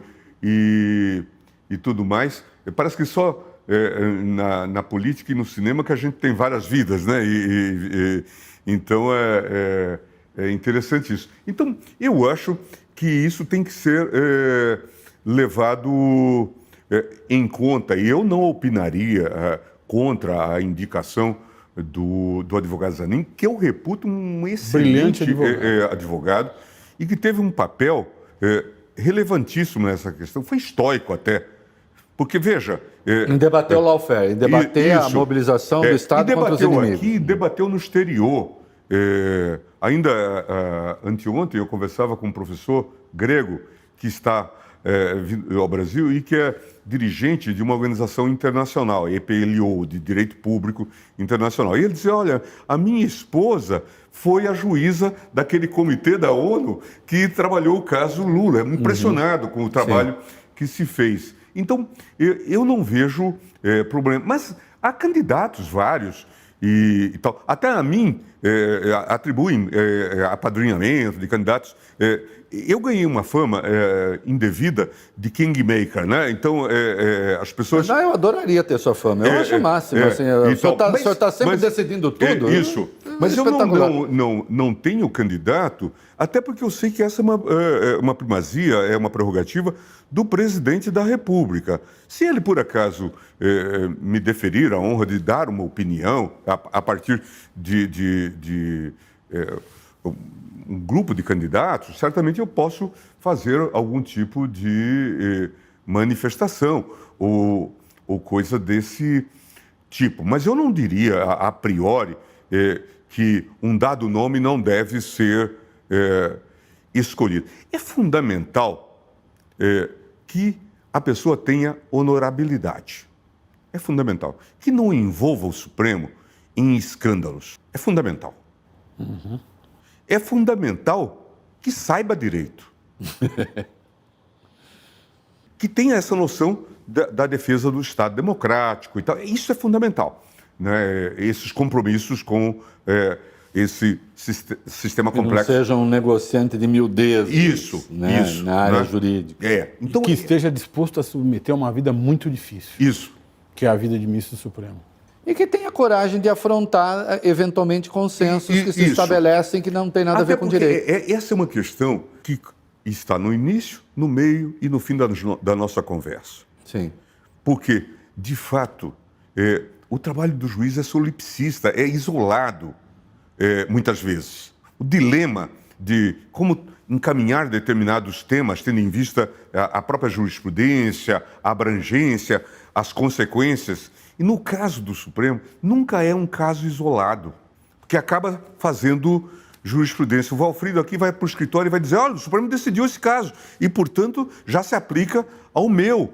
Portanto, mesmo uma decisão monocrática tem um Impacto efeito brutal, transformação enorme. social. É preciso ter essa percepção, não é, de que de dialogar, ter esse espírito também, sempre possível, do colegiado. É uma atividade muito complexa e contra-majoritária, muitas vezes.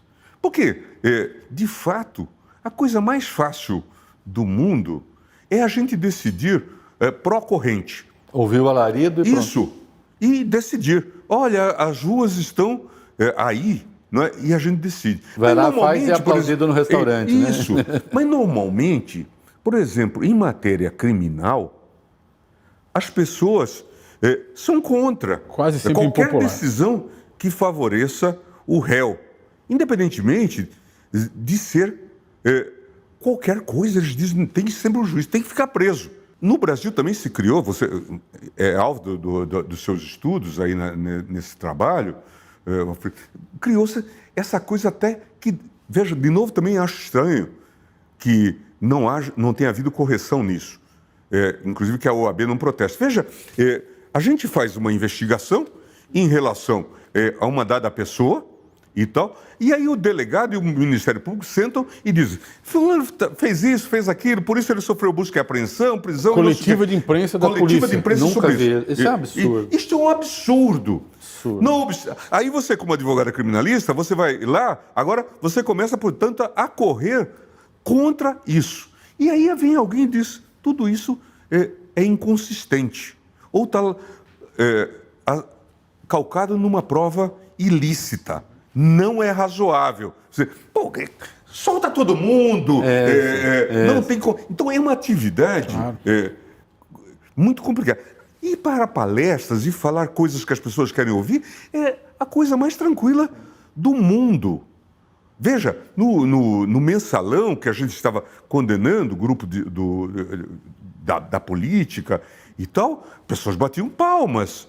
Então, o ministro Lewandowski, que cumpriu um papel importantíssimo, era vaiado em todos os lugares. Sofreu perturbação.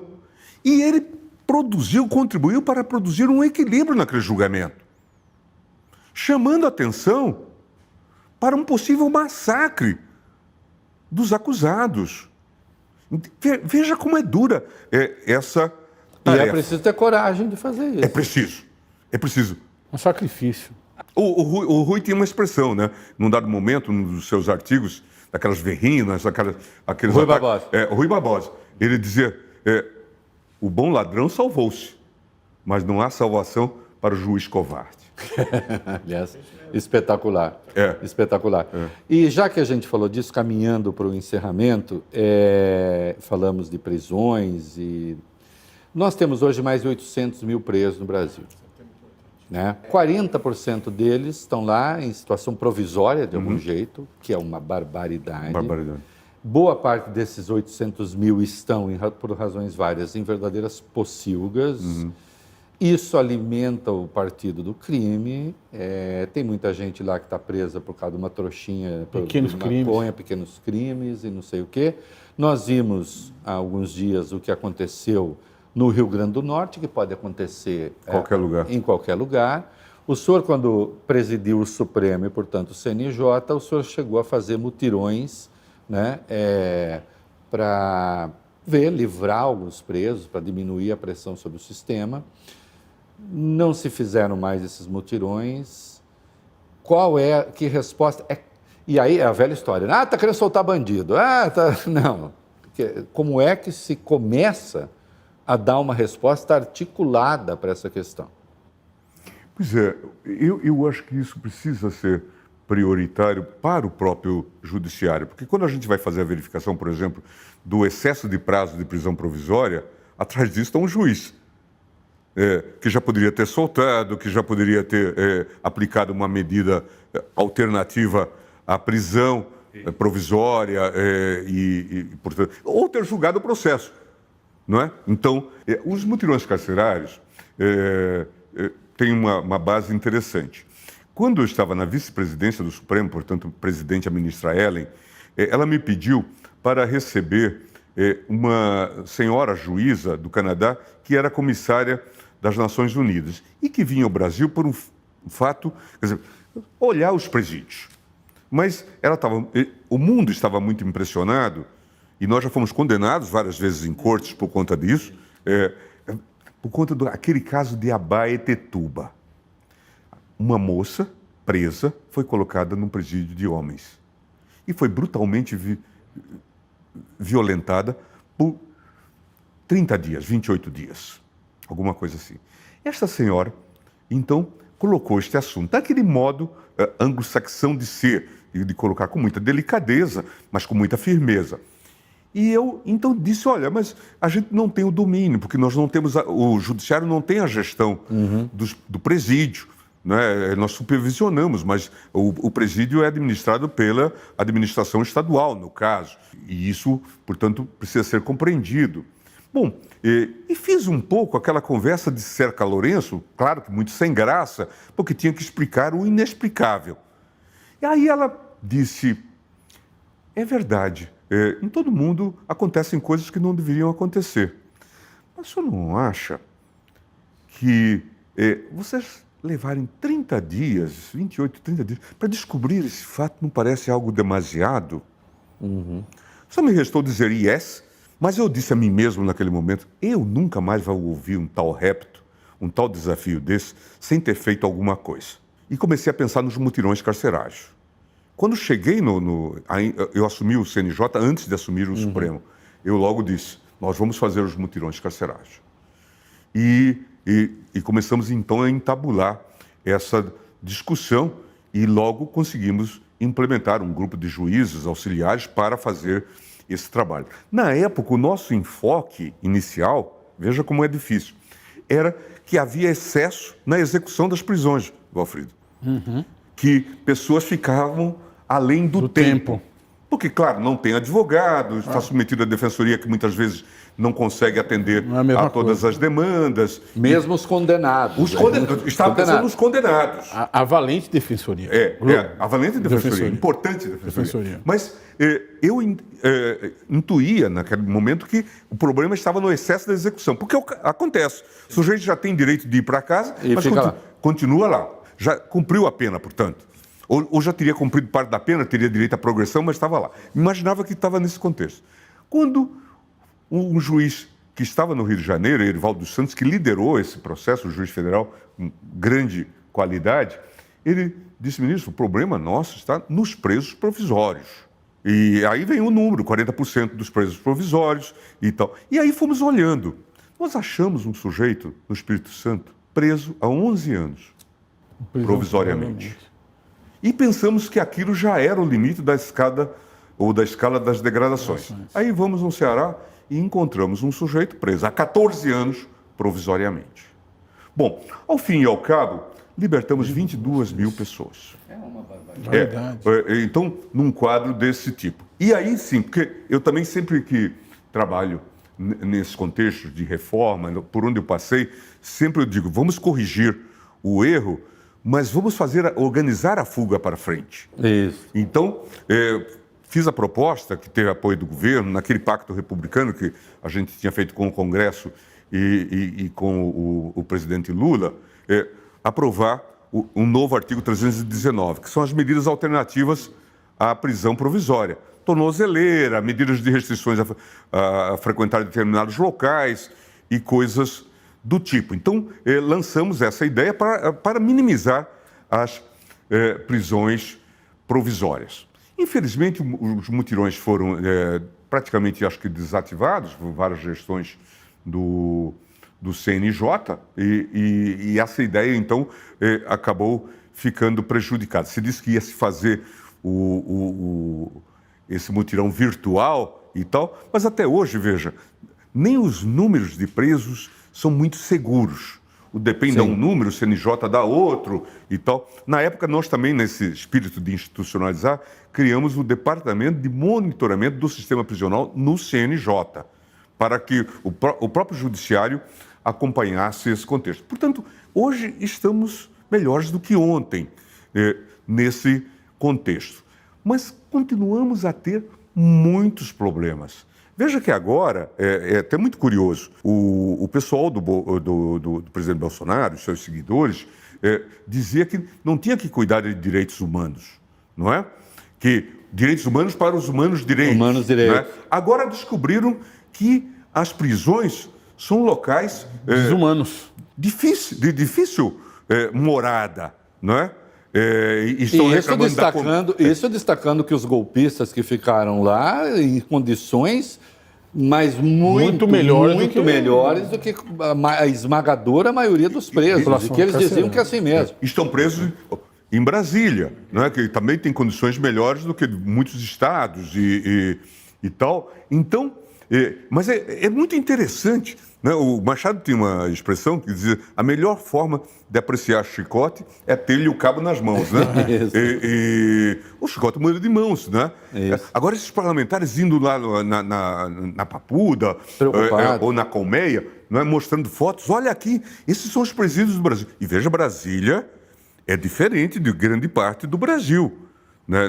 Também nesse item, as condições de presídio são melhores. É claro que prenderam-se muitas pessoas, então as condições ali estão acumuladas e tudo. Mas descobriram as más condições dos presídios, que em geral é um estado de guerra, Brasil afora. Então nós temos que olhar isso, temos que olhar essa questão. E aí, prendemos muito e certamente prendemos mal. É esse também o problema. Se a gente for olhar, agora estamos discutindo um habeas corpus do Supremo sobre a questão do perfilamento racial. A escolha do negro para ser preso. Racismo estrutural. Tal. Mas a questão de fundo é o tráfico de 1,5 grama de cocaína, talvez. Veja o absurdo disso. Se nós formos decantar esses números, vamos ver que uma boa parte desses presos aí, os presos provisórios, então, tráfico de droga, essa quinquilharia no geral. Precisamos discutir essa temática. E aí é legislação. Até porque prende esse, ele fica lá pressionando o sistema e o outro vai fazer a função que ele fazia. Isso. Imediatamente. E ele vai fazer o curso de assassino, de latrocínio. Isso. Vai receber missões. Né? Seu crime é pequeno, daqui a pouco você sai. Alimentar os partidos do crime, que se formam dentro das cadeias. Então a gente teria que discutir. Uma outra temática que também o mutirão me ajudou a compreender é que é preciso ter um modelo de ressocialização. Isso não é um programa de direitos humanos, é um programa de segurança pública também. Sim. É fundamental. Nós lançamos o Começar de Novo. Aqui em São Paulo, o Serra apoiou isso. E nós tivemos condições de, por exemplo, terceirizados poderem ter uma cota para terceirizados. É necessário que se faça isso. Mas isso é modelo europeu. Não. Colômbia fez.